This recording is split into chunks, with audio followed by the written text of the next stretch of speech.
Oke, bismillahirrahmanirrahim. Assalamualaikum warahmatullahi wabarakatuh. Selamat pagi, selamat siang, selamat malam, Pak Dai dan teman-teman semuanya. Perkenalkan saya Jabar dari kelas metode numerik 01 NPM 1906356336. Pada episode pertama Learning Journey with Pak Dai dan asisten di kelas metode numerik ini, saya akan membicarakan review pembelajaran metode numerik dari sebelum UTS yang di mana saya dosen pengampunya itu dari Prof. Harinaldi. Nah, pada pembelajaran bersama Prof. Harinaldi ini sendiri, saya mendapatkan sekitar kurang lebih 5 nilai pembelajaran yang telah saya dapat selama pembelajaran bersama Prof. Harinaldi sebelum UTS kemarin. Nah, yang pertama itu adalah mengenai flowchart atau diagram alir.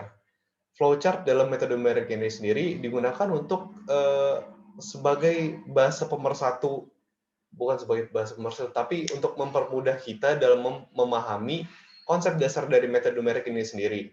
Seperti yang kita tahu, bahasa pemrograman kan itu sangat banyak, seperti C++, C, C biasa, ada Python, ada MATLAB, dan lain-lain.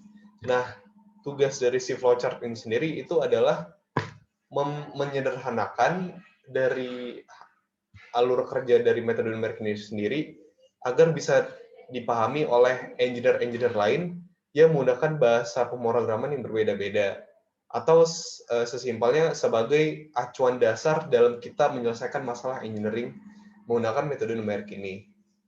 Nah, lalu dari flowchart atau diagram alir ini, Prof. Harinaldi lalu melanjutkan materi ke root finding method atau metode mencari akar solusi. Bab ini mempelajari metode untuk mencari akar-akar persamaan non-linear, dan juga metode ini dipelajari terbagi menjadi dua jenis, yaitu yang pertama adalah metode tertutup atau closed bracket method yang meliputi metode bisection dan juga metode regular falsi. Serta ada juga metode terbuka atau yang disebut dengan open bracket method yang meliputi metode Newton-Raphson dan juga metode secant.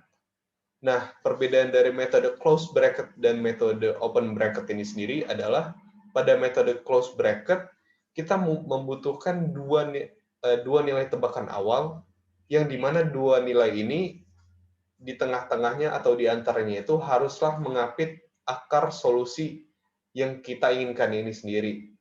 Nah, lalu bedanya dengan open bracket method ini sendiri hanya membutuhkan satu nilai tebakan awal, yang dimana dari nilai ini akan diiterasi seterusnya sehingga mencapai titik di mana root solutionnya sudah konvergen dan juga errornya sudah di bawah ketentuan kita, standar yang kita tentukan.